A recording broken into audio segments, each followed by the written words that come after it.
Hi. We are here. Hello. We're here. Here. Together. Hello, everyone. Hi. We are indeed here and together. Mm-hmm. Hi. Hello. Welcome. Hello. Welcome.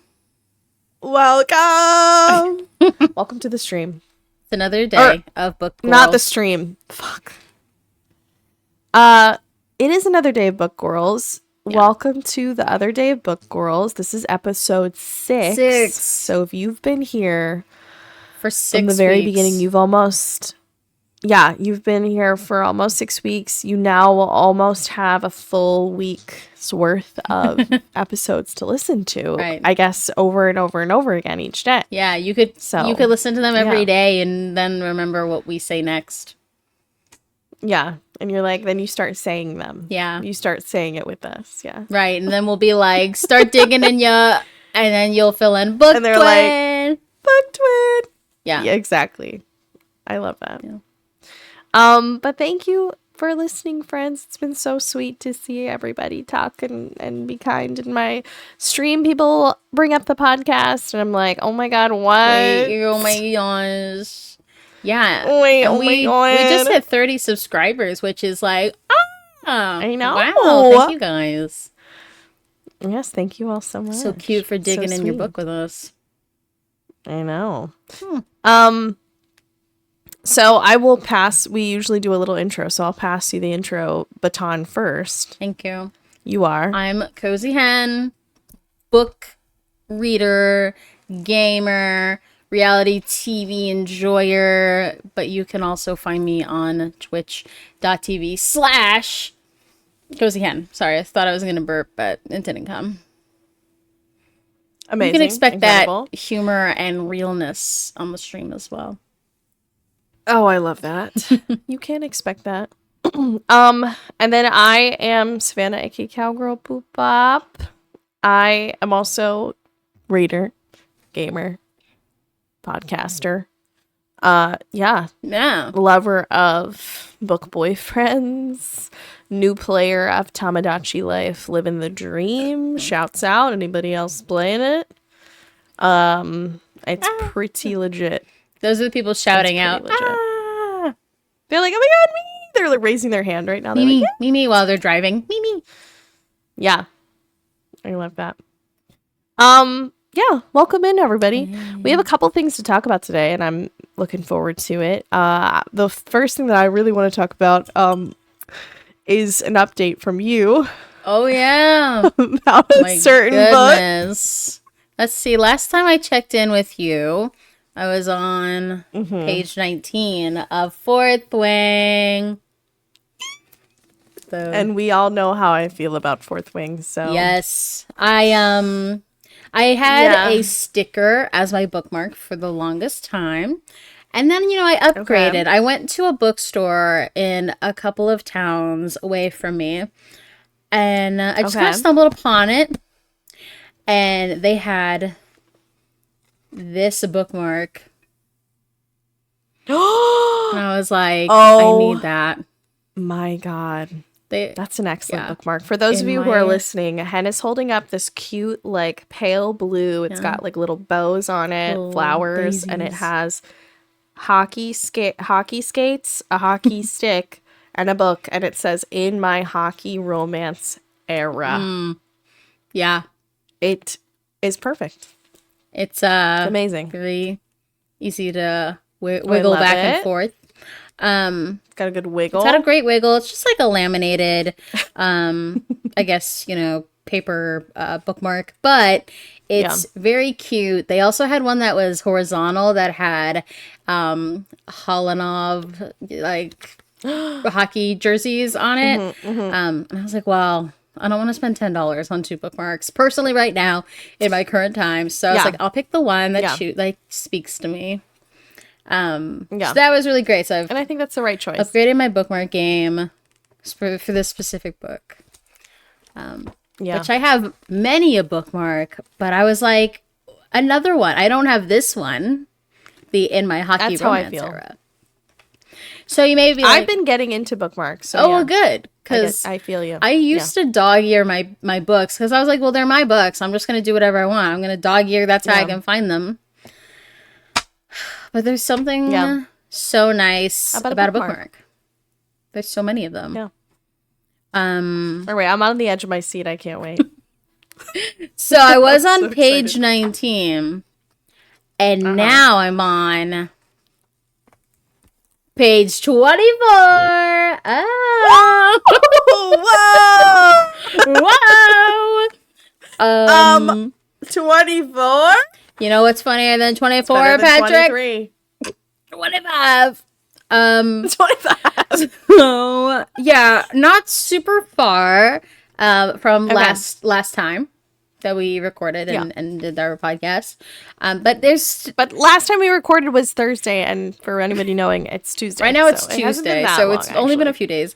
And I had a very busy weekend, so I was like, I literally could not read. Yeah. But what's so great about Fourth Wing in the first 24 pages is that it really just pushes you into the action.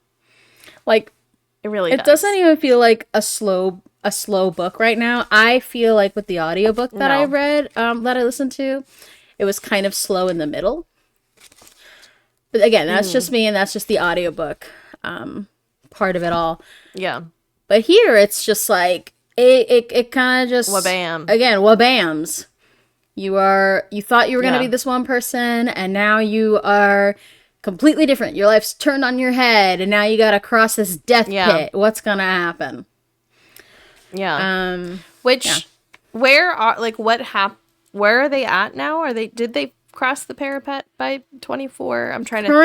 I don't have my copy with me. Currently not. Currently, thunder is cracking, the wind is slamming into Violet, and she's flailing her arms. Okay. But she's on the parapet. And well, in the next page I guess technically I'm on page 25. I'm the kind of reader who I read ahead. Like I'll be like reading the page, and I'll be like, wait, but like it's so intense. I want to look over and like see what happens next. And then of course I'll spoil myself. So I've come to. Can I tell you? Yes, go ahead. This is a secret that I will spill for sometimes. I only do this on rare occasions. If there's like a really intense part that I'm like actually like losing my mind over, I will flip to the last page of the book and just read the last sentence to see if I will be okay. Just to like comfort myself for a second. Like I'll be like, let me just read the last sentence, and like it'll just kind of remind me that like this is just a moment in time. Yeah. And I've done that on so many occasions. I did that in A Court of Silver Flames. I literally, there was a point where I was bawling my eyes out, which we'll get to, because I did finish that book. And I don't know if I finished it before our recording, so. Yeah. I've done that too, though. I've done that too. But it's like, what do we expect to see? Like, the last sentence is like, and they both died. Or I guess some more like, they lived happily ever after. I don't know what I would do in that moment. I think I would freak out. But yeah, I've done that just to like, if I'm like straight up panicking, I'm like, oh shit, this is about to get so bad. I just need some reassurance for a second. Someone hold my hand. Tell me it's okay. Yeah. But I don't do that all the time. It's just if I'm like really, really going through it for a second. But yeah. I would be surprised if you haven't done that for all of the Echo series books. I don't think I did that for the first one. Because I didn't really like the first one. Oops. Yeah. Sorry. Spoiler alert, guys. Go back to like the past 3 episodes. You'll hear it. You know. Yeah. One of the things that I've done to combat my like wandering eye, though, is I was taught something in like school where you just like kind of like keep the sentence and then you like read it. So I'm like pushing my bookmark down after I read a whole sentence. That way it kind of blocks what you're reading, and so you don't kind of get ahead of yourself. It's a good trip. I like that. But yeah, there's a lot of stuff happening in this book, and I find it interesting how Rebecca Yarros kind of gives us a lot of world building again in like the first 25 pages. And I told you last episode that a lot of world building when it's super heavy and like new, like I'm just like going over my head. Thank you. You're welcome. Instant tea. Gears. Gossip in a cup. Yes, gossip in a cup's crazy. Thanks, Gears. You're welcome. Thank you, Gears. Husband shown. Husband cameo. He's here. He's there. But what I love, and why would a man be there? And why would a man be there? No, he's he's fine. But what I love that she does in this book is that it's not like they're just saying the history of the book like in the pages. Like the character is using it as a technique to focus herself in this life or death situation. Yes. So that's kind of a cool way of giving us that information. And it makes sense for that character too. Like her being a scribe, she has been like raised on this knowledge for so long that it does center her. So it's like having her utilize that as a way to center herself. And then it's also a plot, a way to give some exposition. Is so smart. I love that part. I do. I feel like you would be a great like moderator for a book talk. Like not like book TikTok, but like if someone if someone read a book, if like a whole bunch of people read a book and you're like, yes, and now I'm gonna moderate a discussion.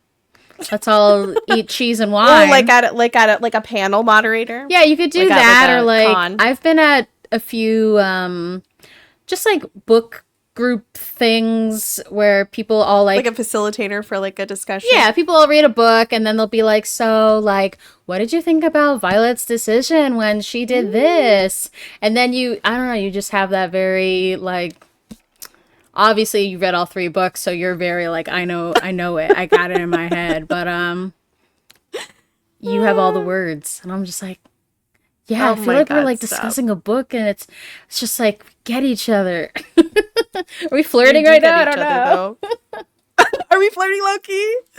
But no, I mean, I could talk about the book for a long time. So yeah. I'm excited for you to, because I would agree. That's something that I think that Rebecca does a really good job about. And I've actually heard people criticize and say that they didn't like that part of the world building, but like, I kind of like it. I think it's always personal preference, but I found that she has enough, like, you're really thrown into the action, but everything feels naturally told to you.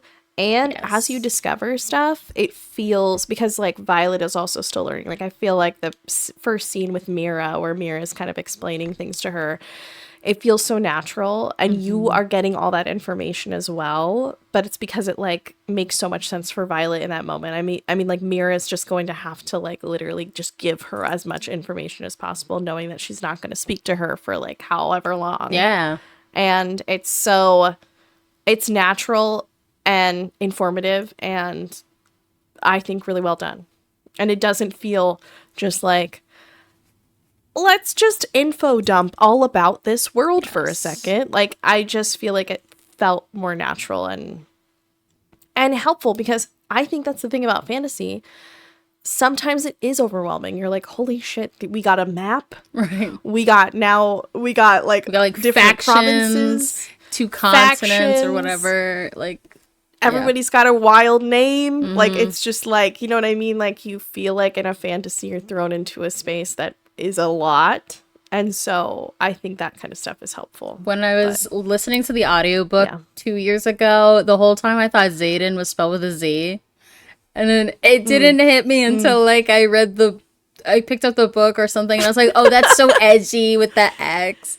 I know, with the X. It's Xaden with an X. And he's like, well, it says it everywhere in the book. It's kind of like an enemies to lovers situation. So if you really didn't know by now, that's kind of what it is. Yeah. But he's pretty much like T spoiler. But in the first 20 pages, he's like, pretty much like, I'm not going to kill you and you'll fall yourself. It's great. It's already so great within the first, before 30 pages. It is pretty great. And like when they have Oh my God, I'm so excited for you.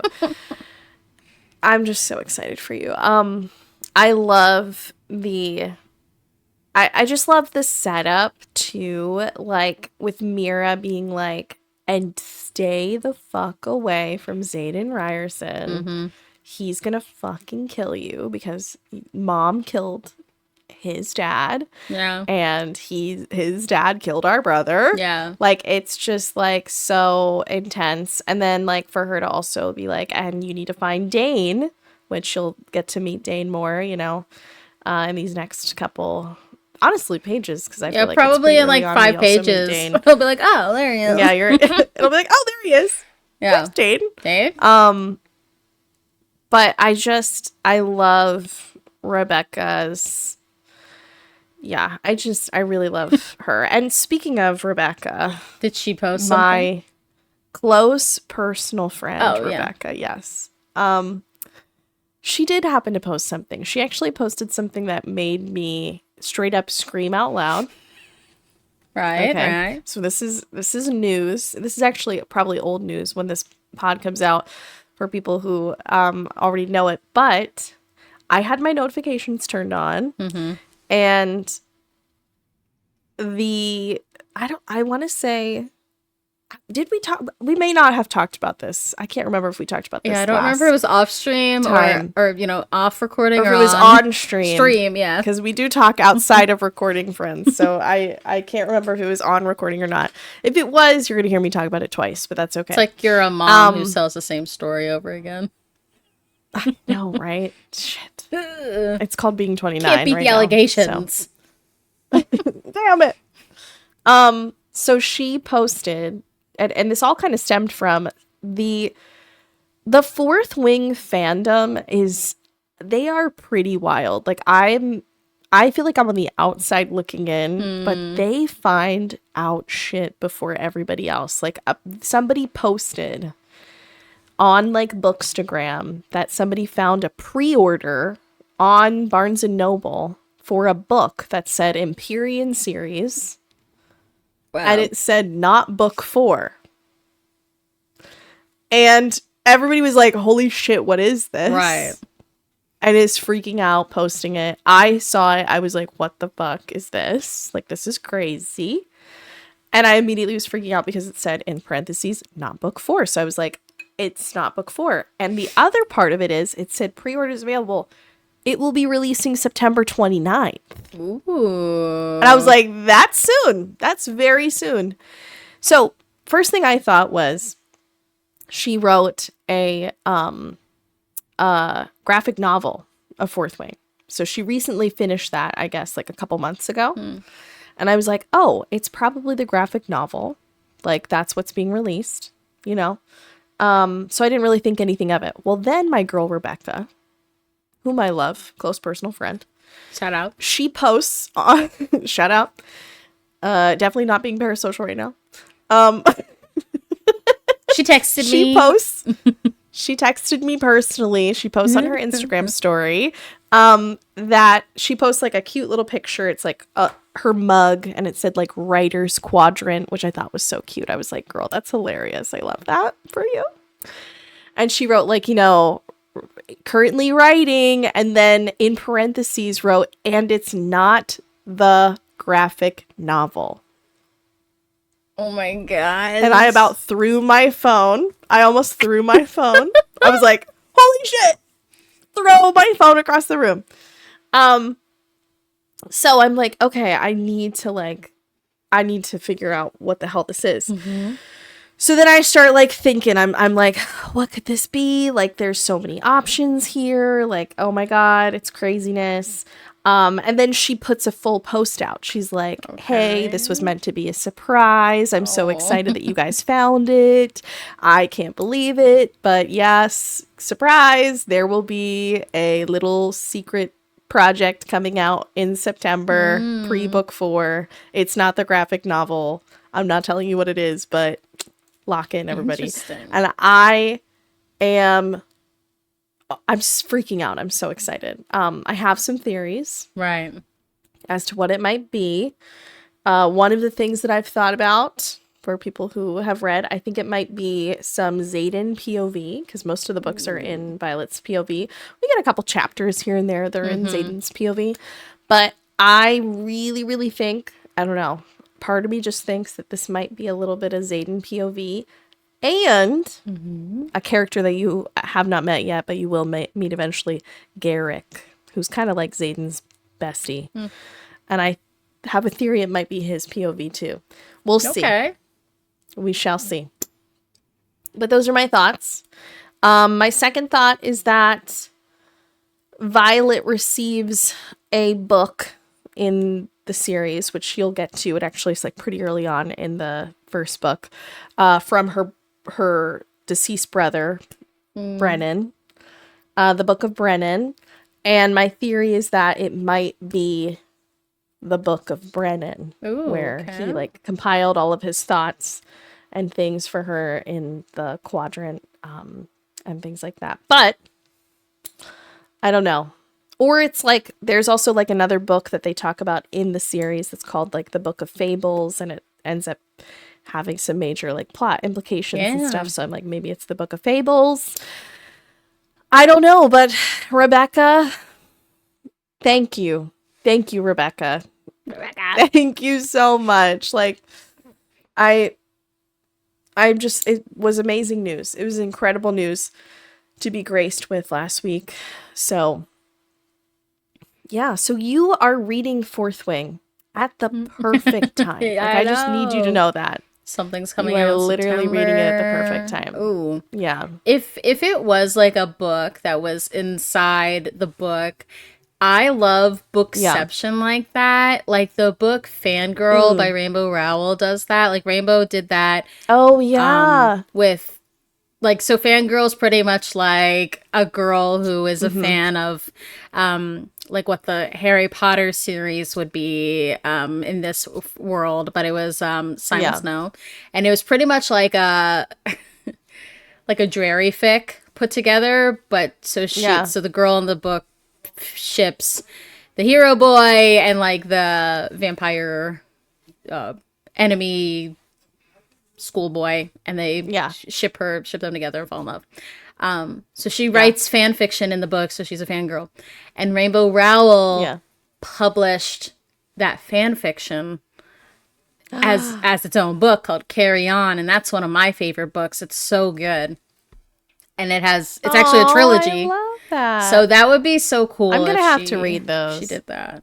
Yeah. I mean, Fangirls. It would be amazing. Fangirl's a good one. It was really helpful for me when I got a little bit older, kind of aging out of college, and being like, wait, there are books out there that aren't exactly YA, but it was just perfect for me or I was out of college at that time.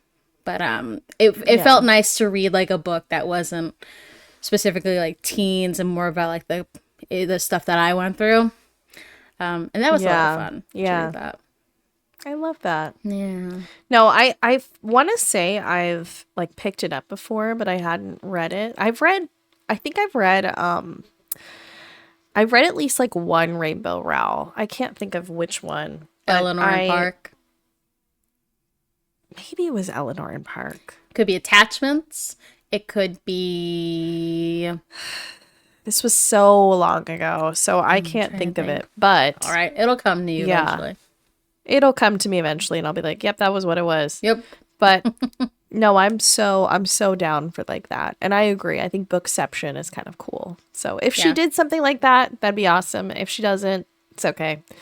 But like a novella would be great. Something to tide me over, a little appetizer. I would love a Christmas episode, but we'll see. So. It'll just be like the dragon's point of view. Oh my god, the dragon's Christmas episode, guys! That would be so fun. But yeah, so I feel I wish I could have read farther in the book. Yeah, but you had a busy weekend. But I did have a busy weekend, so that I'm making sure like to carve out just a little bit of time for myself. I'm bringing this mammoth of a book around while I eat lunch, and trying not to watch my phone and trying to eat while reading. So That's a goal for me. That's nice. And I have this book as a library loan. It just like hit the bottom of my desk. Ooh. I don't know if you heard it. I did not, but I saw it shake, which I do that all the time. So.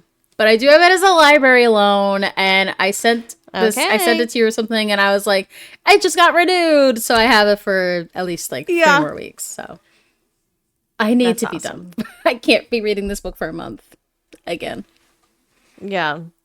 So that's the latest with me. I feel like once you get into it, though, it'll go quick. I feel like it's a fast-paced book. At least it was for me. Like, I felt like there was like a point when it started just like picking up, and you're just turning the pages like really fast because there's just so much happening. Yes. So I feel like you'll hit that point. Yeah. No, I definitely recommended it when I was listening via audiobook. I recommended it to my husband. And I was like, I think you'd really like it. It's like the Hunger Games meets dragons. Like, it's so cool. Mm-hmm. So I'll get there. Yeah, it just has like so much. Yeah, there's a lot of action-y stuff. Yeah. No, I a lot of the books that I've read, and especially in like the fantasy genre, I've been recommending to Andrew because I feel like he would also really enjoy them. He's a big, like, we're D&D players. We play Dungeons and Dragons, and I feel like so many of them are like super great inspiration for like even characters. Like, I'm like, oh my god, that would be such a fun character to play in Dungeons and Dragons. Like, oh my god. So I've been recommending a lot of them to him. I'm like, you gotta read this because you would love this person or you would love this. Yeah, and he's like, oh my god, you're giving me another book, a TBR this month. Another book. Yeah, another book. But that's tea. Another book. Yeah, another book. Yes. Yeah. How about your books? What Speaking have you reading? What have I been reading? I'm gonna be honest. For those of you who didn't know, I think last time we were together, I only had a little bit left in A Court of Silver Flames, which is what's the last thing that's out for the ACOTAR series. And I did it. I finished it over the weekend. Hen checked in on me because there was like a point, I think it was like on a Saturday or Friday night, maybe. I don't know. I was bawling my eyes out on Instagram. It wasn't funny. For those of you who don't, crying. I said that was funny, but the comments it was that funny. We had was funny. It was funny. Not the content. The comment that we did have was funny, but I'll get into it. But for those of you who follow me on my Bookstagram, some of you already know this about me, but I treat social media very candidly. Like I do. I'm not afraid to post myself crying. I'm not afraid to post myself going through stuff with my books. One, because I think it's like, why wouldn't I? It's just what's going on. Yeah. And also like, it's very relatable to a lot of like people. When I posted that, so many people were in my DMs like, girl, you okay? Including Hen, who was like, girl, what's going on? And I was like, you know what? I'm definitely PMSing as well as reading this book. So, like, there's two factors happening, and it's okay. Yeah, it is okay. But I did finish. Yeah, it's okay. I did finish A Court of Silver Flames. It was magnificent to me. I feel very strongly that if Nesta has 0 fans, I'm dead. So, well, yeah. Because, whoops, like I really adore her character. I really liked the journey that she went on, and it was really wild. And I like ended, and I was like, oh my god, it ended. Like, no, like I didn't want it to end, and it was just like, you know. And like a couple people reached out to me then and like sent me some of the bonus chapters from some of the special editions. Yeah, that's so nice. So I read some of those, which was really interesting. It got me thinking like because there's 2 more coming out. it got me thinking what those two more may be on, which was kind of interesting. So that was kind of fun. I don't really know what to think. I'm looking forward to seeing where it goes, but I'm just like, I'm almost like, I'm gonna miss Nesta a lot. I really want more. Aww. I want more of Nesta. Sorry, I know. That's cute. I know. She's like, yeah. So it was really good. But now I feel like I'm like, oh my God, what do I read? Yeah. Because when you finish like a big series like that, or at least finish what's out currently for that series, I just feel like you feel weird. Like you just feel like I feel like I'm like floating around. I'm like, oh my God, I'm leaving. I've become best friends with all of these characters. I've been like living with them for how long? For weeks now. And suddenly I have to be like, bye guys, see you all later. See you when you come back. See you when you come back. Bye. And I just like close the door and walk away. And I'm like, I don't want to close the door, but it's okay. It's fine. That's what fanfic's for. So yeah, it's okay. We'll get there. That'll be fine. Anyway, yeah, get in there. I know I gotta dig in a little bit. Yeah, but I did. Little bang check. Hold on. Little bang check. Bang check is looking really cute. Thank you. I love the bang check. They like clump up together. Sorry, guys. I love a curly bang. Honestly, it's very cute. It's very cute. Oh, I'm holding it. Yep. Hello. Your hands. Beach Read by Emily Henry. I am jumping back to contemporary romance because I've been reading about fairies getting down and dirty, and I'm gonna need a moment. Yeah. To read something a little bit more down to earth. Literally. And I'm looking forward to it. No. And if Emily Henry writes it, I will read it because I love her so much. And she's a good palate cleanser, I feel like. She's got a great but speaking of bookmarks, I'm using my bookmark that I got from Etsy that says book slut. So right. I mean, but what's the difference? Yeah. What's really the difference? But like so yeah. I love that. So that's where I'm at. I read the first chapter. I literally have not read any more. But I will be reading this probably tonight. And I'm looking forward to it because premise seems interesting. 2 authors finding possible partnership. So we'll see. We love ourselves we love authors around here. Yeah. We're big fans of authors. What's your author in the chat? If you're an author. Yeah. Name an author. Thank an author. Name an author right now. Authors. But yeah, that's happening. I don't know what else I'm going to read. I'm kind of tempted to do a couple one-off books. Okay. For the month of May. Because my Discord wants to start the Throne of Glass series, which is like another SJM series that's like a huge investment. I actually think I have the first one. I'm kind of scared. Well, this is another thing. About it. You can join the book club if you want, because a bunch of us are going to read it. All right. Shouts out, listeners. Discord is going to be reading this. I did some research because I was like, okay, if I'm going to be reading this series, I got to know what the heck's going on. There's controversy on which book to read first. Okay. Oh, okay. Some people say start with a novella. Some people say start with the Throne of Glass.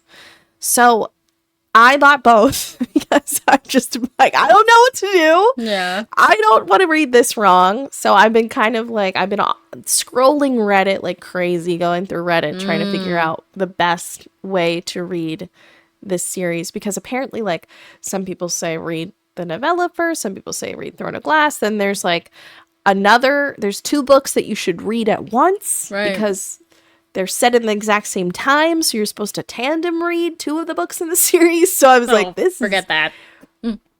I know, like, this is intense. So I feel like I need to like heavily invest some more time into this before I get into it. But the Discord is ravenous to start reading a book together. So we'll get there. But but I need, before I get back into fantasy, I'm needing a little bit of contemporary vibes. Just a palate cleanser. You know. Yeah. I just think that's nice. And beach read, I mean, we're getting into summer. Beach read is just like perfect. Beach read. Makes me want to read it at the pool, at the beach. Yeah. And it does. Timely. So I'm excited for that. It's timely. I know we talked about it last time, but they also just like casted the characters for that book. So for a movie. They did. Yeah. So I'm kind of looking forward to it because I'll get it read and have the time to, get excited for the movie. Get a little marinated going on. A thing. Yeah, that, and then I can't even find it. I do have Remarkably Bright Creatures as well. Oh, cool. Was that the which is octopus book? Also, yeah, and it's also a movie. It's around here somewhere. I'm like looking around my desk. Oh, yeah, I think that's on Netflix. But yes, it's going to be on Netflix, I think, or coming out. I don't know if it's already out. Something like that. But yeah, I bought my friend a copy for her birthday, and I have a copy that was bought for my birthday by another friend. It's kind of funny. It's been this like everybody's buying this book for each other book. It literally is like putting it up their butt book. Everyone's buying this book for each other. So I plan to read the octopus book pre the movie. Good. And I'm looking forward to it. So that's how you should. That's my update. Well, that's my book update. Your book date. My book date. Yeah. I mean, my latest book date, honestly, is the Fourth Wing book.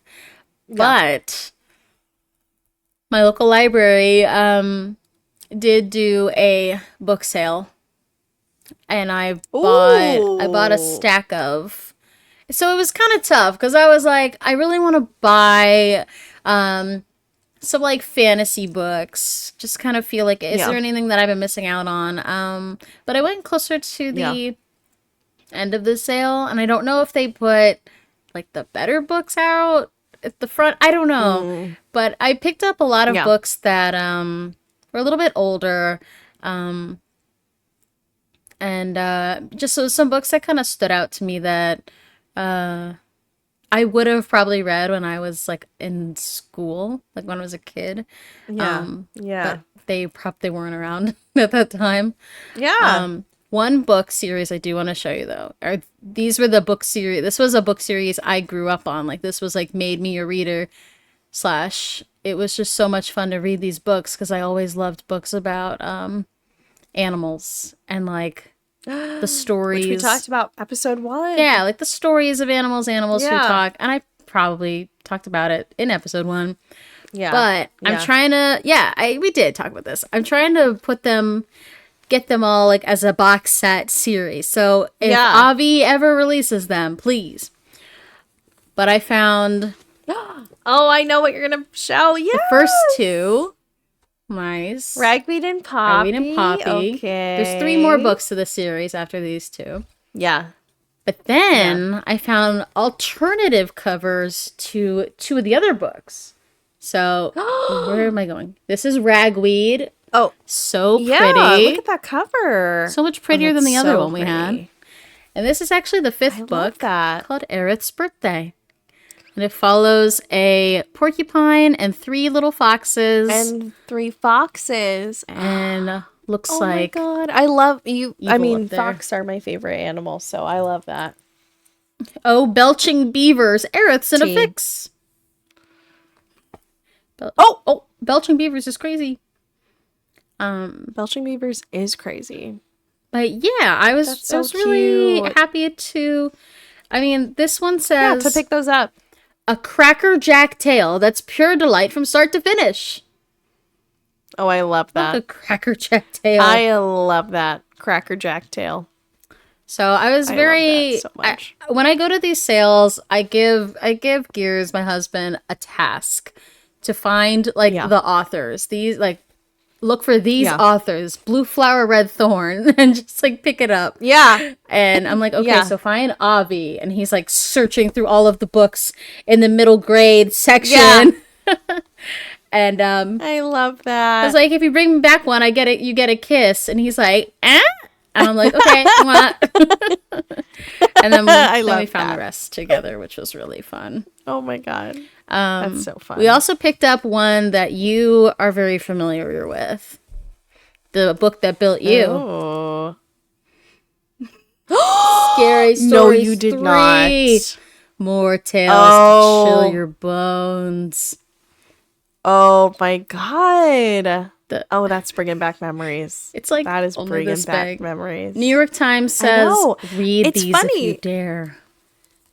Yeah, it's funny because in my head, I feel like it was such a bigger book, but it's like obviously not. In my head, though, I was like, that is a massive book. Like, this is scary. Oh, the illustrations in Scary Stories to Tell in the Dark are actually terrifying. Like, genuinely, like, so scary. I don't even think I can show that. But he was like a skeleton guy. Ooh. Yeah, like, they're genuinely scary. They will show your bones. Yeah, I think the illustrator is extremely talented in, like, creating some of the most, like, the most terrifying imagery, even as an adult, that I think I've ever seen. So, like, genuinely scary, guys. Yeah, Stephen and I love that. That's his name. Thank you, Stephen. He's the one who Thank you, Stephen. Terrified us when we were kids. Who terrified us as children. Yeah. Made me who I am today. Maybe today. I love that. Oh. Literally. I love that. I also have the Spectacular Now with me, which we talked about last episode. Oh my God. And it's a pretty thin book. Yeah. So I was like, I could get through that in like a weekend. It's not a long. Yeah, it's not a long book. It was one that I really loved, but yeah, it's not a very long book. Same thing with like Perks of Being a Wallflower. Yeah, thin book. If you have you read that? Yeah. Did we talk about this? Yeah. Yeah. So it's not a very thick book at all. Those are those books that like I remember reading and rereading because they were just short and they meant a lot. And yeah. One more book I want to show, though. Oh, go ahead. Yeah. Well, I was talking in my stream the other day about Sarah Dessen. Yeah. I feel like I don't hear about her enough, but gosh, miss her. R.I.P. I'm just kidding. She's alive. She's still writing books. Yeah, she's still alive. She's still writing coming books. Out soon. I think so. Yeah, I know. I gotta get back on her because she was. When we talk about books that built us, I think that's where my romance obsession came. You don't know Lock and Key? My Sarah Dessen books. Lock and Key. We did talk about her last time. I'm now remembering that we did talk about her for a long time last time. So I think she'll get brought up in every episode. I think that's true. Yeah, for those for listeners, you can tally how many times we bring up. Oh my gosh, please, Sarah Dessen. Yeah. Yes. And then every time somebody was like, "This is how many times?" Every time I don't read a page in my book, just be like, "Well, Hen out here like finished one book this whole podcast, while Sven has read like 17." I think what's more accurate is you've probably read 7, and then I've read like 25 pages. And you know what? It's okay. It's okay. Because it's still reading. It's still reading. And half of this podcast is literally just talking about the books that we've read, whether we're reading them or whatever. It's the book discussion. Yeah, it's just book discussion. It's the friends that we make along the way. Yeah, and the paper cuts. The paper cuts. Yeah, exactly. One more book that I've already read. But I think I listened to it as an audiobook, so I don't think I got the full experience. Is this book called REBECCA by Lauren Oliver? Ooh. It's a super cool I love the book. cover. So, it's REBECCA. I love that. This is Gemma's story. It's one epic novel told in this perspective by 2 girls. This is Lyra's perspective. Oh my God, that's so cool. I know. So that is so cool. If you are listening, Hen is flipping the book upside down, like around. And when you flip it, it's the other perspective of whatever, like that, you know. So it's basically 2 books in one. Yes, 2 books, 2 stories in one epic novel. 2 stories in one. Like, that is so cool. Like, I love that. 42 pages in, I could read about Gemma's experience. But you flip it over, and it's Lyra's story. Insane. That is so cool. I've never seen a book like that. I love that. I know the fact that it can do that. I'm just like out here just flipping the book and it's 2 different stories. That is so cool. Yeah, I love that. I listened to it on audiobook and it was like now here's the other girl's story, and I was like, whoa! Oh my god! But it wasn't the same. So super cool. Excuse me. We talked about this before that we shouldn't be yawning, but here's your book. Yawn. But it is the movie cover of Spectacular now. It is the movie cover. So not nice. Not super great. Not the original with the like soda cup, I think, on the front of it. I can't remember. Yeah.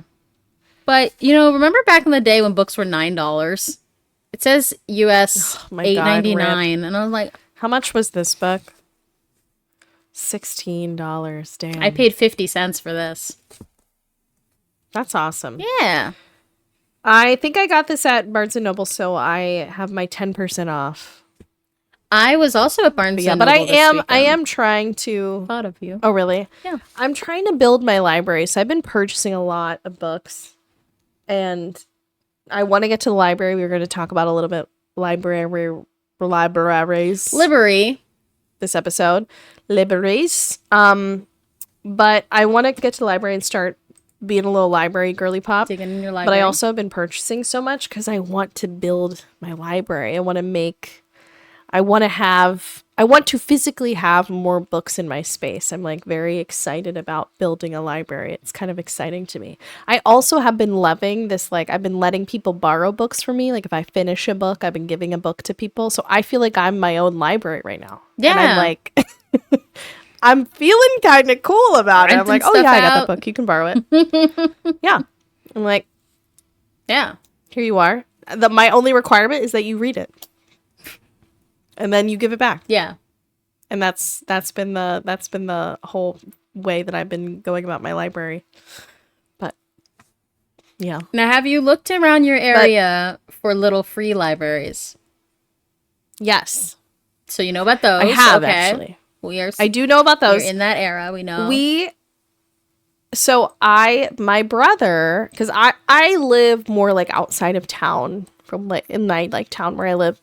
I live more like outside of town, but my brother lives like 7 minutes from me, but lives like in town of like where we live. In Townsville. So when I go to his house, he kind of is in like a neighborhood. It's like a pretty nice, like cute little neighborhood. And there's a nice, like you can walk, like a lot of people go out and walk and stuff.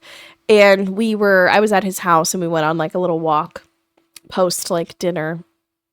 And while we were walking, we came across a free library in his little neighborhood. And I was like, we have to stop.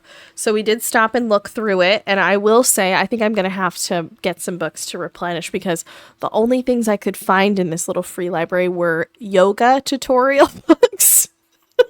And I was like, and there were like a couple magic tree houses. There was like a few like self-help books. But like I'm not even kidding, like a massive stack.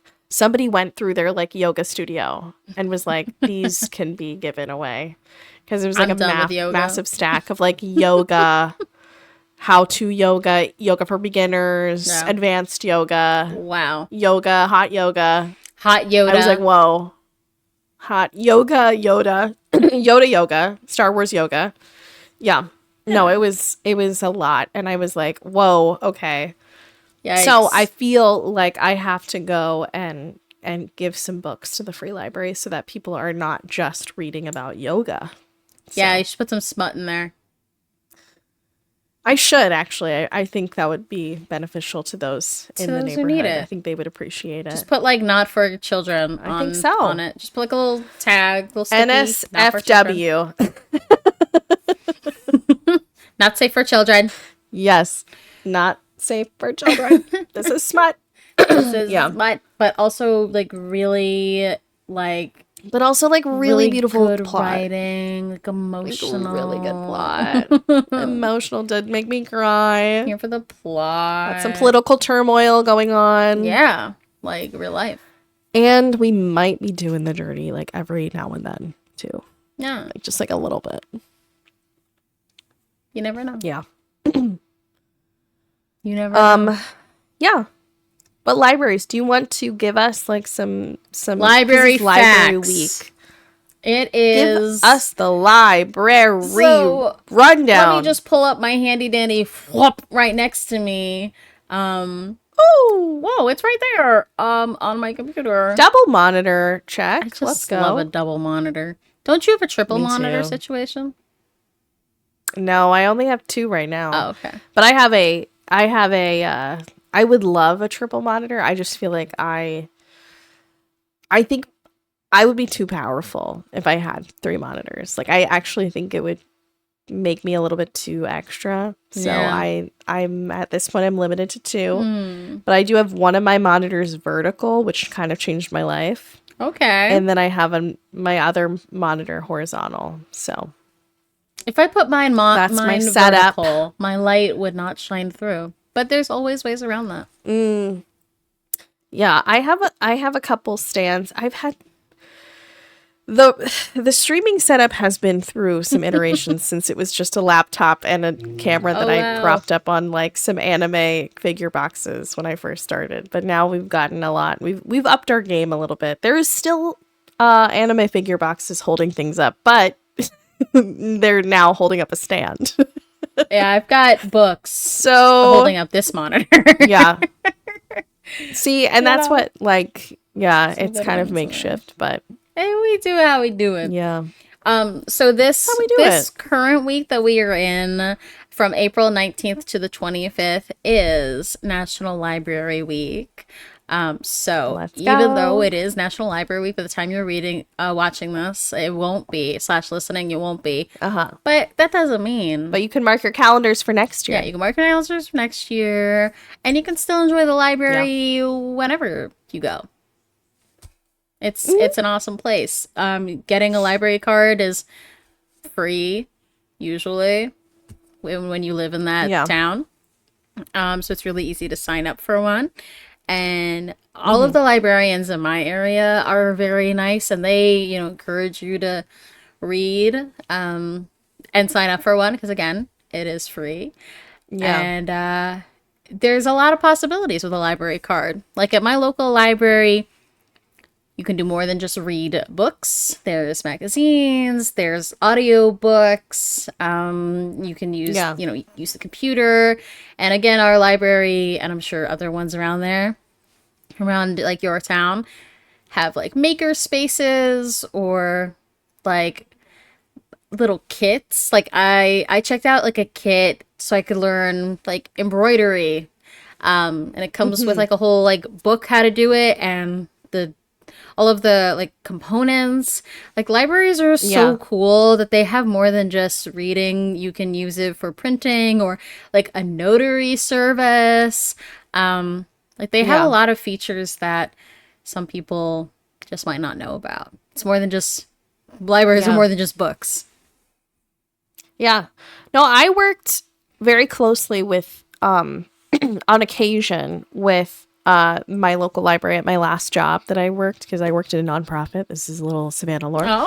And I know I worked in a nonprofit. I ran art programs for this nonprofit. It was really fun. And we would do some stuff with our local library.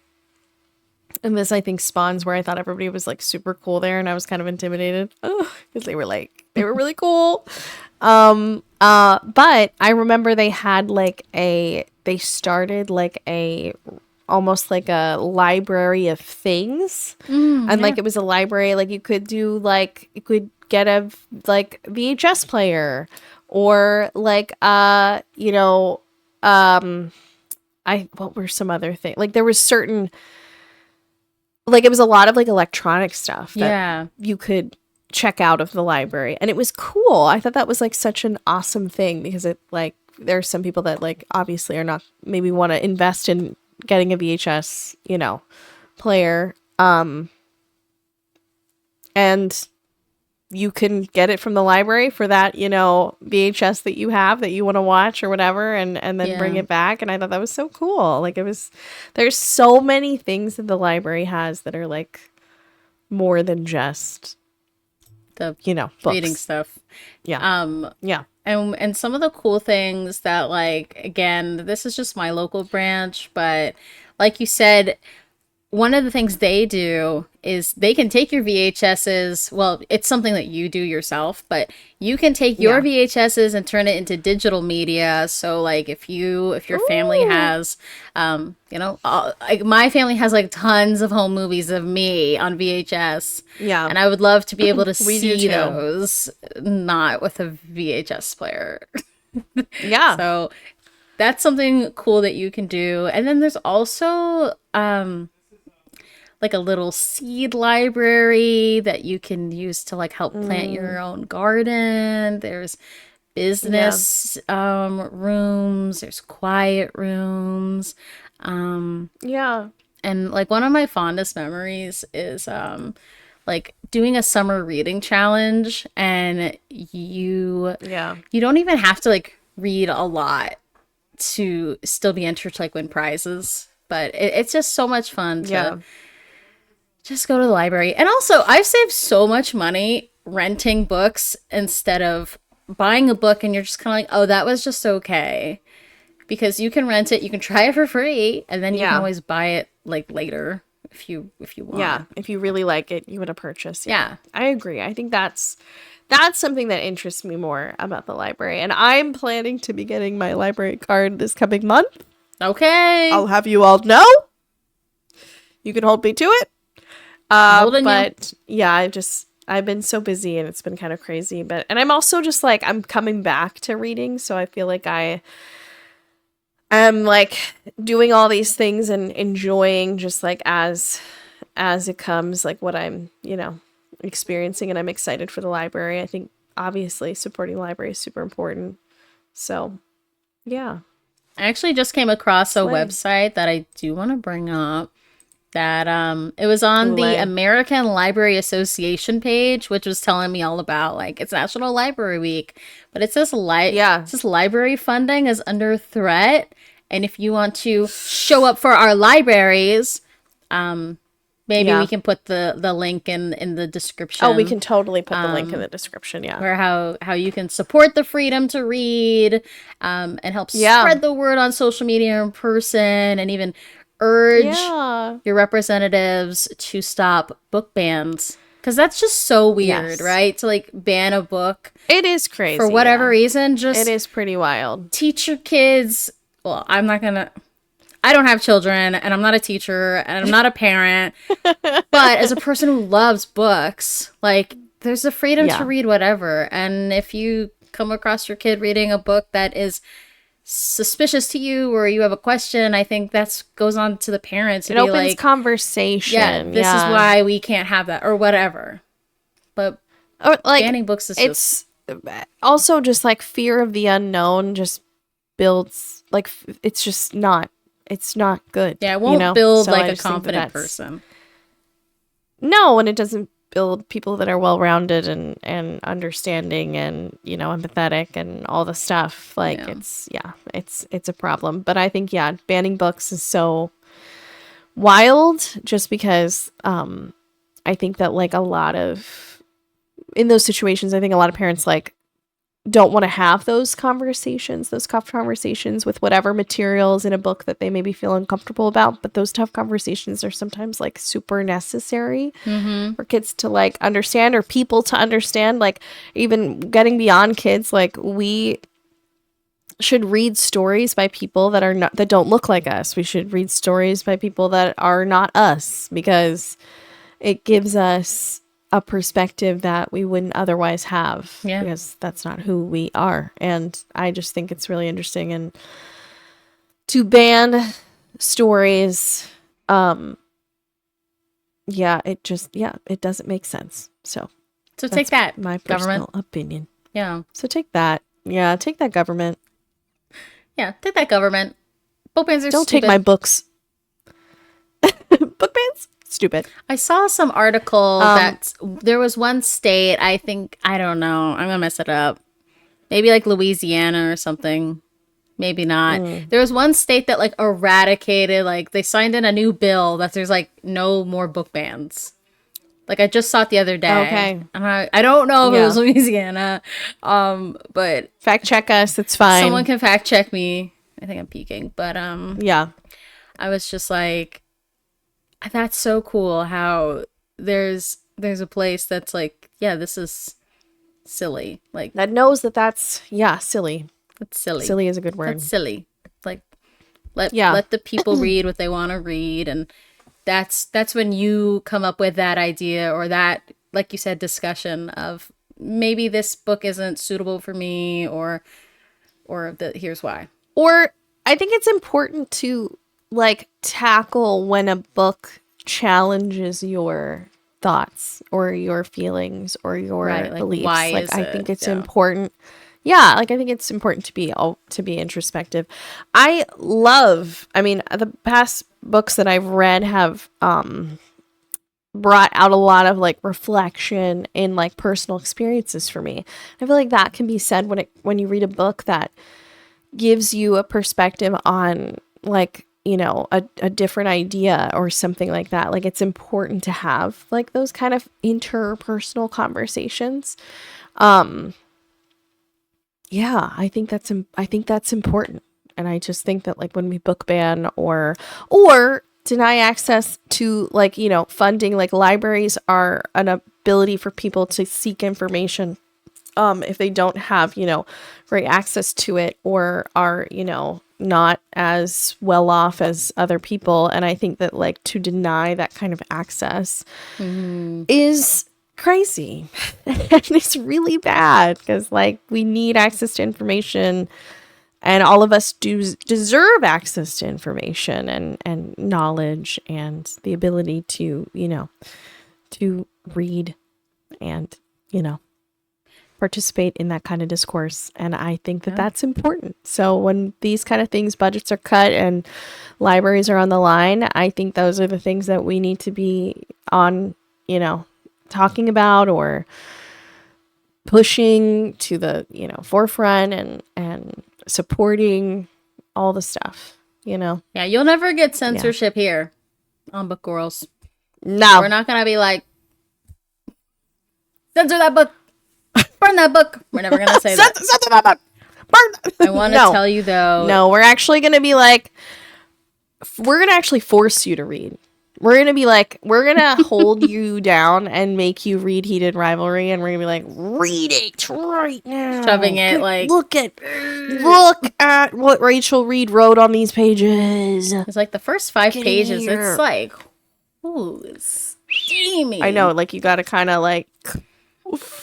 You gotta like turn on the air conditioning when you read that book. You gotta bring your heated romance rivalry bookmark though. Yeah. You gotta get your book slut bookmark out. Oh, wait. Oh my god. If I do that, I'll forget what small page I'm on. Wait, hold on. Wow, I'm on 24. I'm only on page. Ooh, I've got what is it? Oh, the weathers. What did you say? What do people say? What did I say? What do people say when they're like, "Oh, it's hot"? It's so hot. I've got the heat. Wuthering Heights. I'm just kidding. I don't know. I'm withering in my heights. She's withering in my heights right now. ACOTAR. When she withering on my heights. Ooh. Is she withering till I height?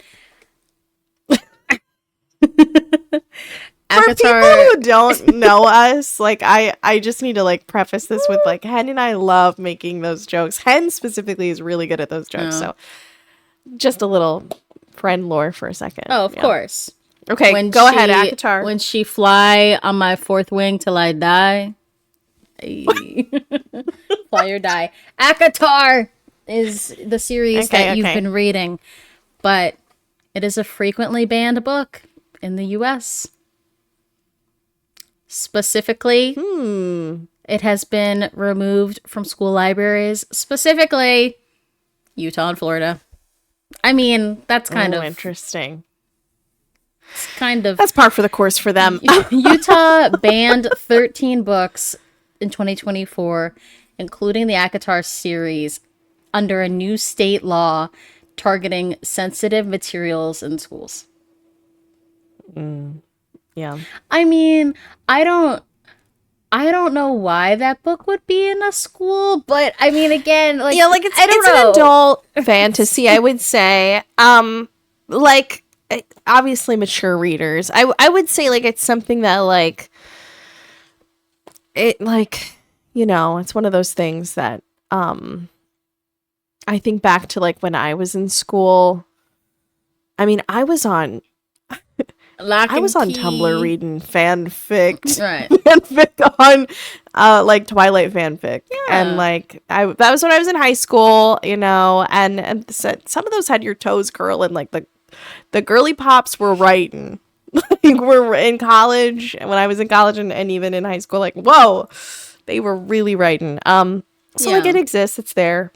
But school's also about, like, you know, learning things. Like, there's like health classes, learning things, school, so yeah. I don't know. It's a. I was gonna say also, like, with ACOTAR, it's interesting to think about, like, the first book itself. Because I saw, like, a little blurb somewhere of Sarah SJM saying that people came to her after, like, reading the first and the second series and being like, because, I mean, can I give, like, mini spoiler? I mean, this book has been out for a while. I feel like it's fine. Friends, if you want to skip ahead, it's totally fine. But, like, in the first book, Feyre is with this guy who, like, you know, dreamboat Tamlin. He's, you know, all the things and does all the things and whatnot. And it's pretty, you know, ooh, hello. Dreamboaty. Where's my bookmark? And then get my bookmark out. But then, like, in the second book, they kind of flip the script, and you realize how Tamlin kind of, like, is pretty shitty and, like, doesn't really. He there's, like, a point where, like, Feyre is, like, going through so much shit mental health wise in regards to the you know, happenings of the first book, and in the second book, like, she's, like, physically ill and, like, in the middle of the night getting up, like, physically ill, sweating, panic attacks, all the things, and he's pretending to sleep in his bed. Like, he's not even getting up to, like, at work with her on it, and, like, he is just kind of ignoring all of the, like, trauma that she's been through. And as Sham was saying, how, like, people after reading those books were like, I left my, like, abusive partner because I realized after, like, reading this book, like, what kind of relationship I was in, and how the similarities of, like, Tamlin and whatnot, to just, like, being in a, like, not good partner. And I was like, damn, like, that's the kind of stuff that, like, when you think about banning books, whether it be ACOTAR, whether it be these other books, like, there are people that will read this, that it will change their life. Like, you know what I mean? That'll change the trajectory of their life, whether it be those books or other ones that have those kind of, like, connotations or those kind of, like, stories. And I think that's kind of crazy to think about, like, banning stories that would impact somebody in that kind of way. You know what I mean? Yeah, because it was super, like, maybe I'm getting therapeutic for you. I'm assuming from our conversations that I feel like if I were impressionable and reading that, I would be like, wait, that's what it would be like to have, like, a person who doesn't care about me, and that's what, like, manipulation is. So I should look out for that. Like, I learned from this book to, like, look out for that when I grow up, when I'm in relationships myself. Or to, like, to have a standard of understanding for yourself. Like, I think that's one thing that I loved about the second book, is that, like, Feyre finds herself before she even finds Rhysand. Like she has to heal from her trauma and from the things, and he's there to support her through it, but like she's not gonna like it's not like she just falls into his arms and it's like, oh, happily ever after now, left that guy, he sucks. Yeah. Like now I'm with a good guy. No, it's like there's the majority of book 2 is her coming to terms with her trauma and like getting over the hump of it. Never like really like leaving it, but like becoming stronger and becoming like somebody new and somebody who, in spite of that shit, is now this person. And then Rhysand is just kind of like that, like he becomes the support system in like that. Like he doesn't want to.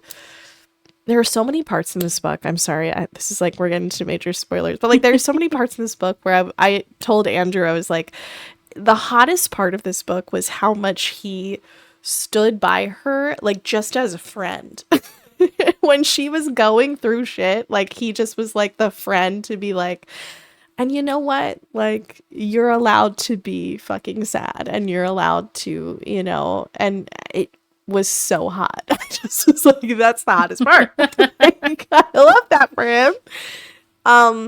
And then when it does become more than just like that support person, it's so much more satisfying because you're like, he's been here through her growth and through her strength, and he recognizes her as the strong person who can hold her own, who's been through shit, and she is her own person, and he sees her as such.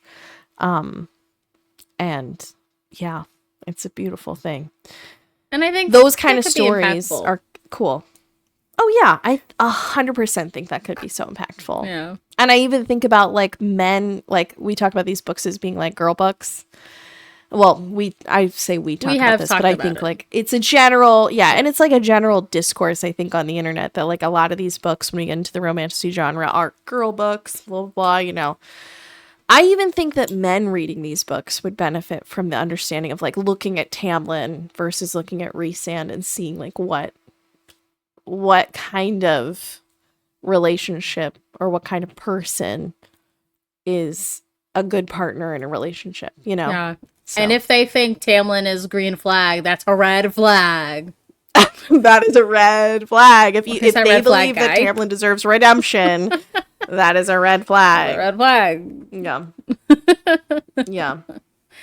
But no, I'm 100% with when it comes to, and it comes like there's also just like tough conversations with any book. Like I think about like when I was in school, one of the books that was always kind of like on the table of like, it wasn't banned in my library, but it was always on the table as like a controversial book, was like the 13 Reasons Why series. I don't know if you remember. Yeah, I read that one. But and it has to do, trigger warning for anybody listening, and it has a lot to do with suicide. Because like the main girl does that action and unalives herself, and it's it was a really, really, really like it was a book that at the time was pretty impactful for a lot of like my peers and myself. But I remember like conversations spawning out of that book in my school and with like my friends and family that would not have been had if not for reading that book, you know? Like the topic of mental health would not have been brought up if not for that book. Yeah. And I think that that's really important, you know?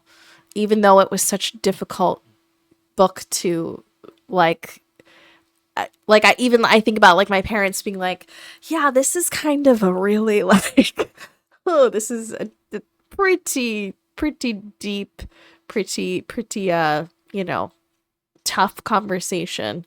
I think that like it would not have been had if not for being read.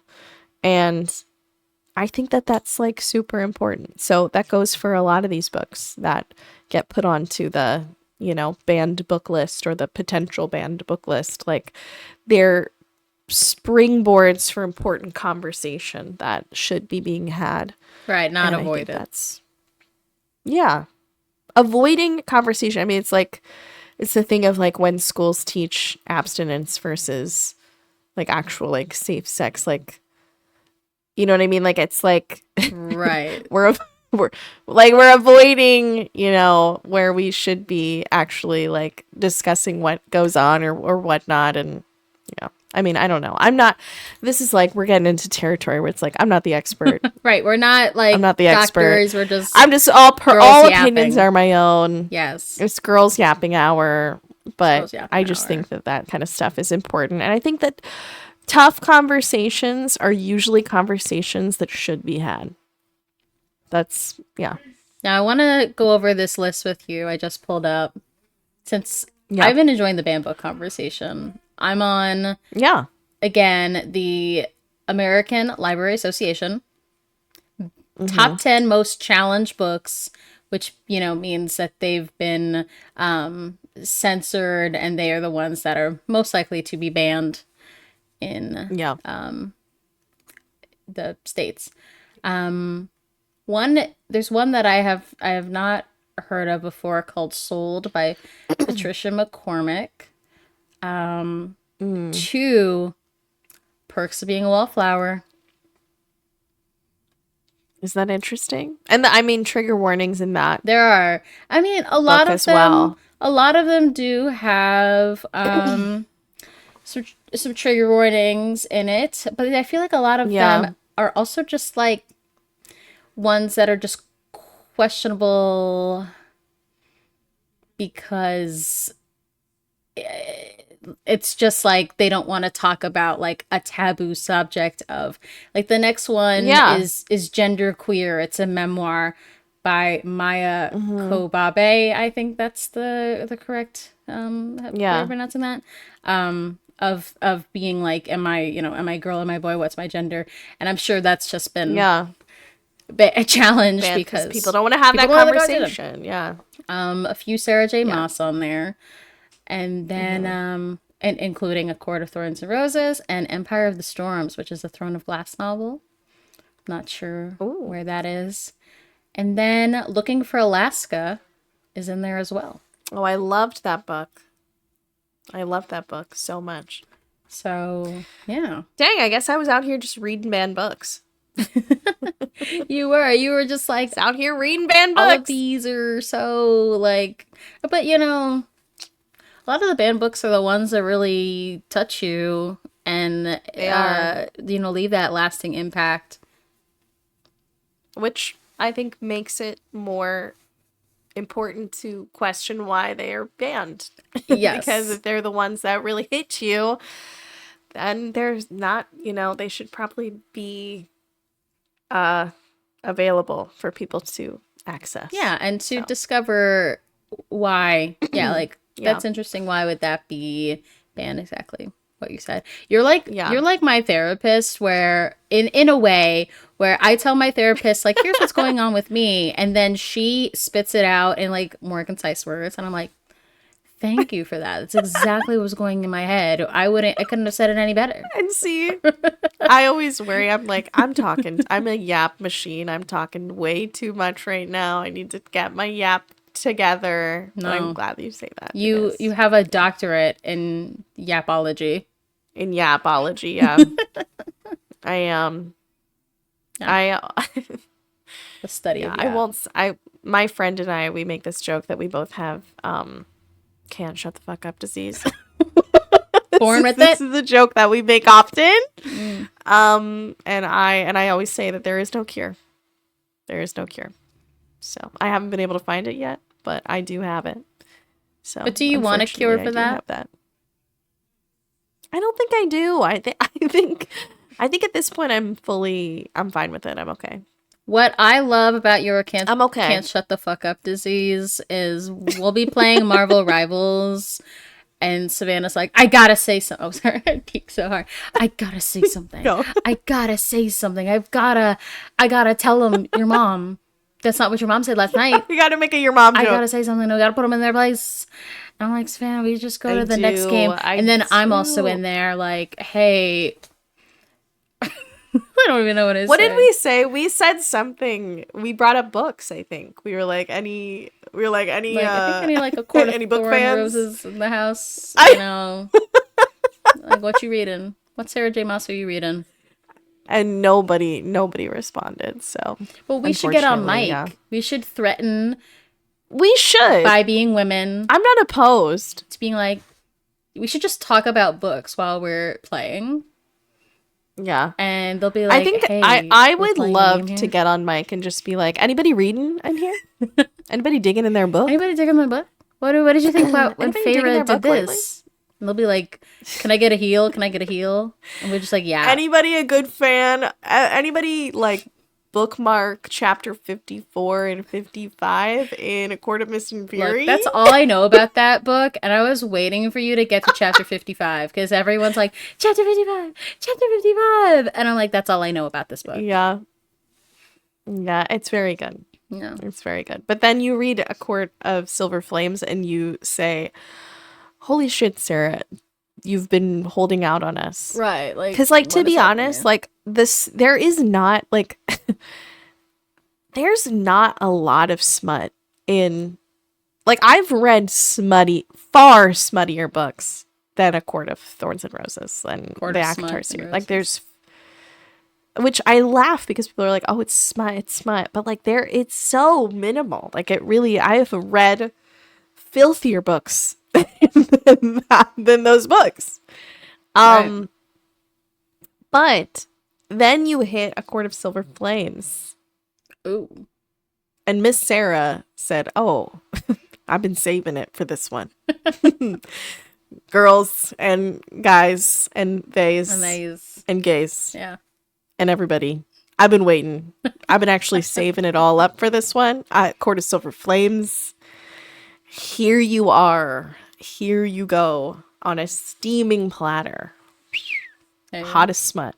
Like, literally, and like, absolute, like, toe curling, like, kicking my feet, like, actually, like, oh my god, like, literally, that was me reading A Court of Silver Flames. Like, I was like, oh my god, like, just like going, like, I can't do it, like literally, like, like oh, this was me.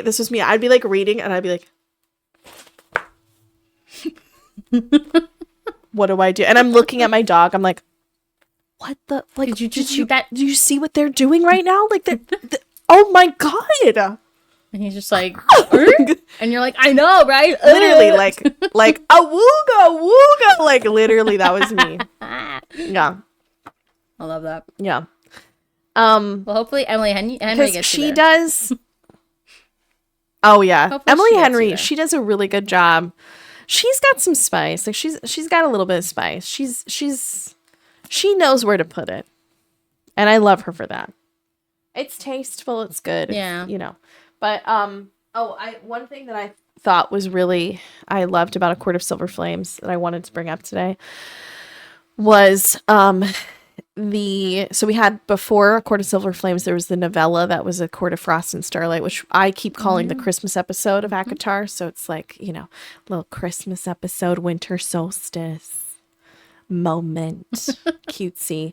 And in that novella, Nesta, like, full on pissed me off. Like, she made me so mad. Like, there was some shit that she did that just, like, straight up, I was like, oh my god, I'm so mad at her.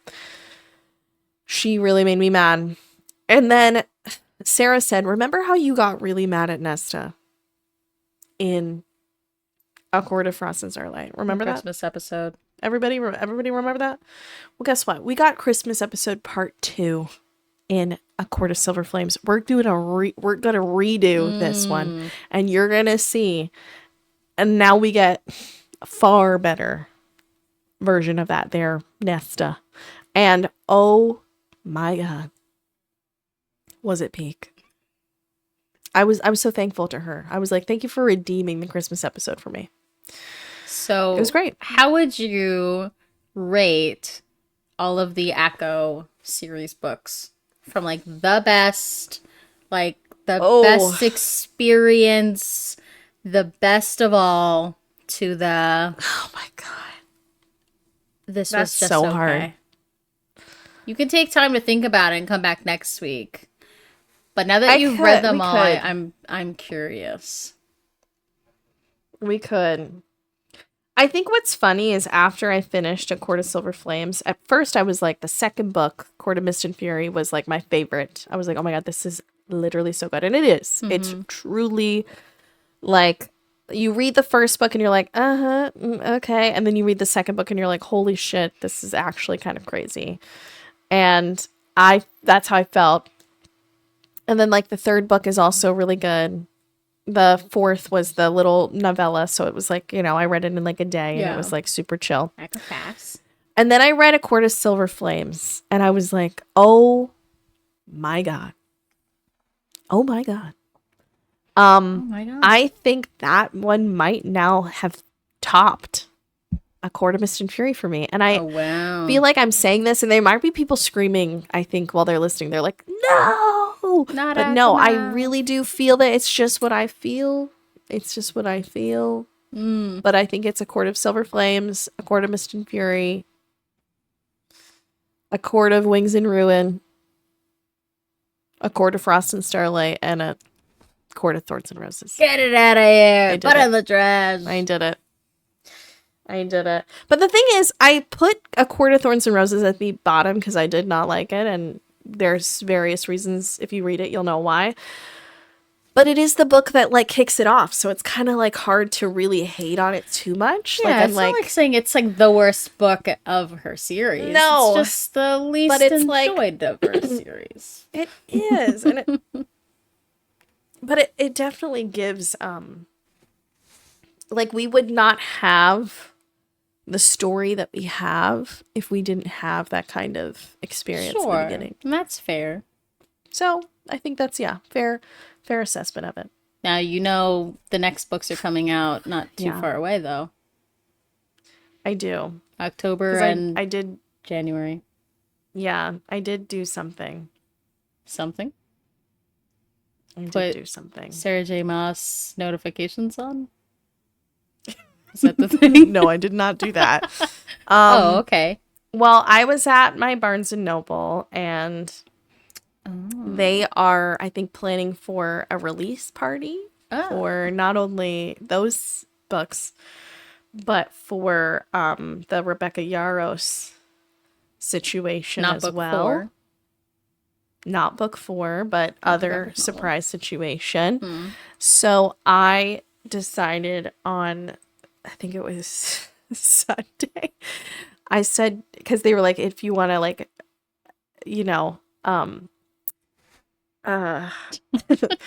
yes, reserve your spot. You gotta do a little pre-order situation, and I might have done that because I had the discount. So you pre-ordered 3 books before they came out? Is that what I'm hearing? Yes, I did. Okay. Yeah. And I might have pre-ordered another one. Oh. I might have pre-ordered another one. A fourth unknown? It was a paperback. Okay. No, a paperback of We Who Will Die, I believe. It's another fantasy series. It was recommended to me by another book person who I love. Okay. Charcuterie in my chat. Oh, okay. Tori. We love Tori. Tori recommended it to me, and I was like, you know what? I'd love to read it, but I want it on paperback, so I pre-ordered. Yeah, you're kind of a paperback baddie. I am a paperback girly, so yeah. But the 2 ACOTAR and the Empyrean, not book 4, are hardcover, so I kind of I may have like. But you need it. But you need it. But like, yeah, like, you know what? It's an investment. Like, it's fine. It's okay. Yeah. Everything's fine. I'll be fine. But I am laughing because like I pre-ordered these, and like Andrew's big thing with like when I buy books, he's like, oh, like you're gonna read those, right? And like these are books that haven't come yet. Like, so he's like, you bought books, but like there's no book in your hand. Like, oh, what did you do? you just bought a pretend book? Did you just buy pretend books? Andrew. And I'm like, nope. Andrew, it's the same thing as investment pre-ordering for the future. It's coming. Yeah. Investment for the future. They're going to ship to my house when they release. It's perfect. It's coming. Perfect. Yeah. It's perfect. And it'll be great. And then we'll talk about it on the pod when it comes in And then we'll October. talk about it on the pod. I'm going to lock in my theory right now. I think we are going to be getting a Asriel POV for A Court of Thorns and Roses 6. Do we ever get like more Lucian in any of these other books? I think that we'll get some Lucian in the new ones as well. 6, 7. I think in 6, 7 we're gonna get Lucian and we're gonna get Asriel. That's my opinion. I like my knowledge again of ACOTAR is so basic. I read the first one, and I was heavily into Bookstagram when like ACOWAR came out. Oh, okay. And ACOFAS. And so, I had like a Resand candle from a certain like candle company. That one kind of smells like ass. I'm sorry. Like it was an unsettling smell. Oops. Oops. It wasn't his fault, right? But it was like not his fault. The Prince of the Night Court or whatever, and it smelled like patchouli and musk. Okay, High Lord of the Night Court. Yeah, and I was just like, didn't smell great. But I do have some like fan merch. If I can find it, I'll have to show you. And the pod. I scour Etsy all the time now because I love finding little like I bought some Fourth Wing merch from Etsy. My mom and I are big Etsy fans. Like we love support artists, friends. Like if you want to buy book merch, I always like will encourage you to find cute things from Etsy or something. Like buy an artist, small artisan, because they make the best stuff. So they do. Yeah, they do, and they're always cute. They're always cute. I've noticed a lot of weird AI stuff on Etsy right now. Also, yes, you have to be very vigilant. Make sure, watch out. Don't get got. Don't get got. When I was look for good reviews and all the things. Like good reviews. If you're vigilant on that stuff, you'll find good stuff. But stuff that doesn't look like it was like a model and the shirt's like the same shirt, just keep an eye out. But my local Barnes & Noble has a lot of Fourth Wing merch, and I was like, oh my goodness. Yes, mine does too. I was like, I feel Savannah in this Barnes & Noble right now. Yeah. It was cute. I know, that they have all that. They do. They have like, I think my Barnes & Noble, I almost bought it. They had like a little pin that said like wing leader, which the hat. There was a hat that had that the wing leader. And I thought that was so cute. I was like, I might get that little pin. It's so cute. Yeah. Pin it on my, I don't know, my shirt. Pin it right here. Above Spider-Man. So I can just wear it. I love Spider-Man and the wing leader. Oh my gosh. I'm actually a Spider-Man hater in Marvel Rivals, but I do like him as a superhero, so. I feel like lore, guys, you could be a really good Spider-Man in Marvel Rivals. Me? Yeah. We played a match where I was Spider-Man. It was you and me and Andrew, I think, and maybe Justin. You had a time. Yeah. I just was flinging around that map. I was like, what? God. There's my Spider-Man. Spider-Woman. Like, nothing but that. Nothing but web. Nothing but that. Throw my spider ball at you. Oh, we are. Oh, dang. Well, what a fun time. I know. What a good conversation. I hope next time I'm at least 5 more pages through Fourth Wing. I hope so. At least. I hope next time you are like fully in like smut territory or something. Like you got so deep you're in it and you're like, holy shit, I'm here. Right. Like, I did it. I'll just be like, hi, the podcast is happening, but the book's just like up in front of my face. Yeah. Oh, you're talking? There is my favorite thing about Fourth Wing is because it is an enemies to lovers. We know this. But my favorite part is when suddenly the enemies are just no longer. It is one of the best chapters I've read. There's even like the precursor moment, like the little like the meet cute kind of moment is also peak. Those of you who've read it know what I'm talking about. I've forgotten it, it's honestly. So I'm excited. Good. It's good. Excited for like to it have is it come good. back to me again. Yeah, and I love enemies to lovers. I'm a sucker for. So I'm, yeah. I read The Immortal Dark. Oh yeah, which I think we talked about a couple weeks back. But Immortal Dark is like true enemies to lovers, which Satan and Violet is as well. But like Immortal Dark is like the hatred is, you could cut it with a knife. It is like it is thick, and it is so hot. Give me an enemies to lovers, one bed. Oh yeah, one bed. Yeah. Maybe survival situation. Forced proximity. It's good. Forced proximity. I love that. Like Zayd and Violet have a little bit of that, you know? Yeah. I love like when Guy falls first 100%. I love when Guy falls first, like, and it's so, oh my God, sorry, we're getting into like real tropes for a second, but then we'll go. Here's what I love when like girls kind of like, oh yeah, he's cute, oh my God, yeah, and then you like eventually like you'll get to like a chapter where it's like maybe the guy's point of view, and he's just like, every time she breathes I kind of have to like hold my breath for a second because she's so like, I think I'm in love with her. Oh my God. But in like, you know, like for her when she's like talking to him, he's just like, yeah, whatever, yeah, cool, yeah, whatever. Yeah.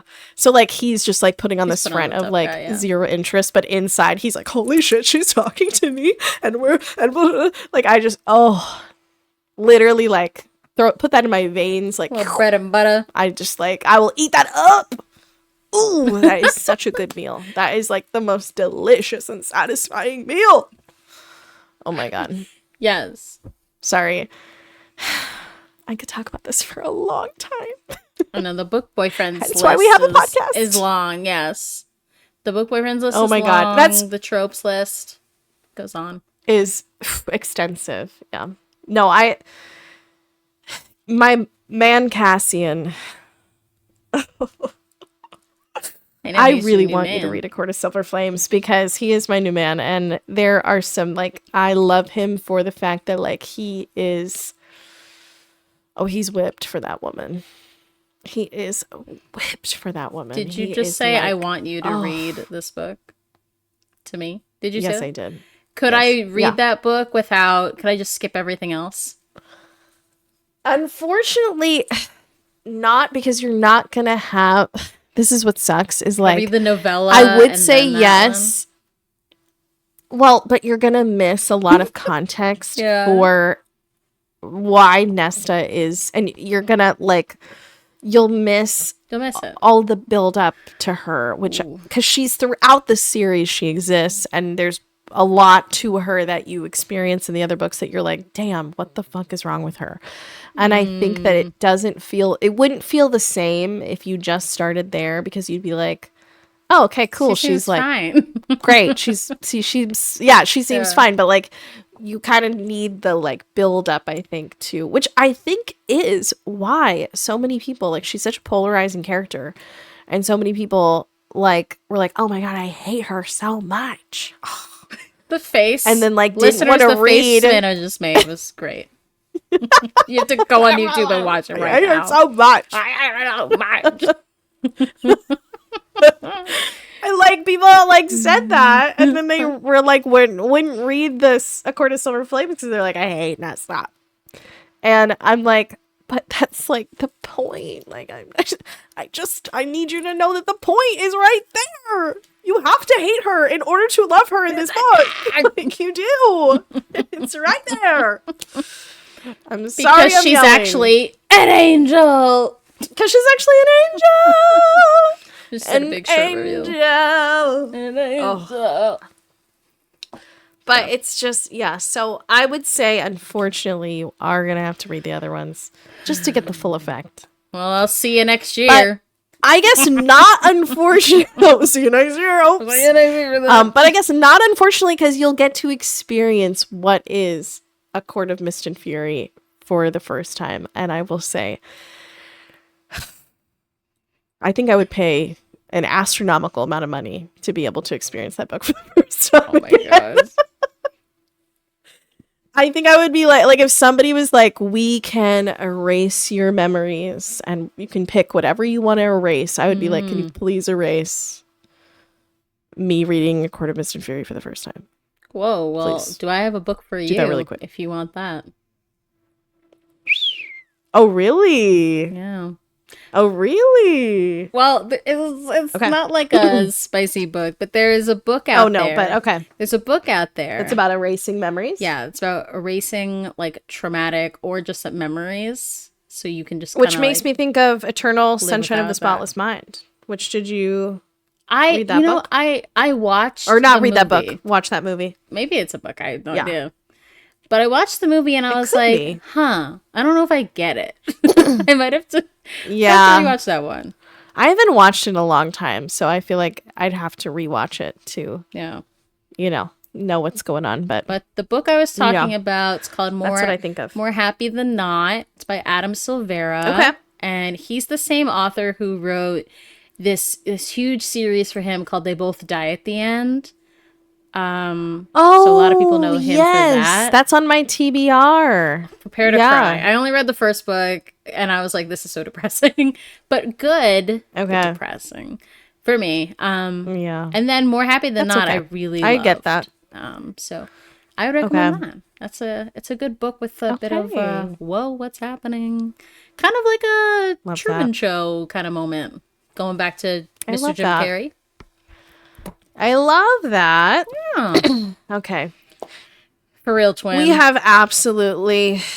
We've yapped for the longest yap we've ever hour yapped. And 40. Yeah, this I think is like the extended episode here. You took a nap. I have tea. Is extended cut. Yeah, right. About to play Marvel Rivals after this. Oh, about to dig in my book. Let's go. I could totally have but thank you, listeners, for supporting us. Me petting the for listeners. 6 whole episodes. Yep, we're patting you on the head. I'm giving you a kiss. Yeah, I just blew you a kiss. I felt it. There you go, 2 kisses. Yep, and I blew one. I'll blew you another one. Thank you for bluing me one. For you too. I blew you one. And I bluey you one. Now that bluey. Anyway.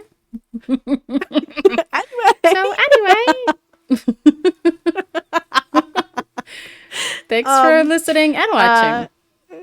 Yes, thank you for listening and watching. And if you want to catch us outside of the podcast, you can come to our streams. Yeah. My Twitch is twitch.tv/cowgirlboopbop. I'm there often. My Bookstagram, where I do cry on my Instagram stories, is Cowgirl Book Bop on Instagram. Yeah. So if you want to see me crying, that's where you can go there. Mm-hmm. That's where you can go. We also have our own Instagram, which we're going to be doing more on the Bookgorls pod. Yeah, that's the Instagram. And Hen, you want to give your plugs? I am in Cozy Hen Instagram, Cozy Hen TTV, because Cozy Hen apparently wasn't available. I don't know who's out there. Oh, Cozy Henning it. And it's not me. Yeah. Who the heck is doing that? Who the heck's that? I'm on Twitch at Cozy Hen, playing all sorts of cozy games. And sometimes World of Warcraft and sometimes Marvel Rivals. You really just never know where the cozy chaos will take me. And then again, still trying to polish up my actual Bookstagram so it doesn't dox where I live, but then you can see where my bookish takes. Then you can see. But until then, Cozy Hen TTV. Beautiful. All right. Are we ready for our closing remarks? Yeah, I'm gonna grab my big old book. Here we go. Grab that book. Thank you. All right. Both of them. Yeah. Yeah. All right. Here we go. On the count of 3. 1, 2, 3. Start digging in your book, twin.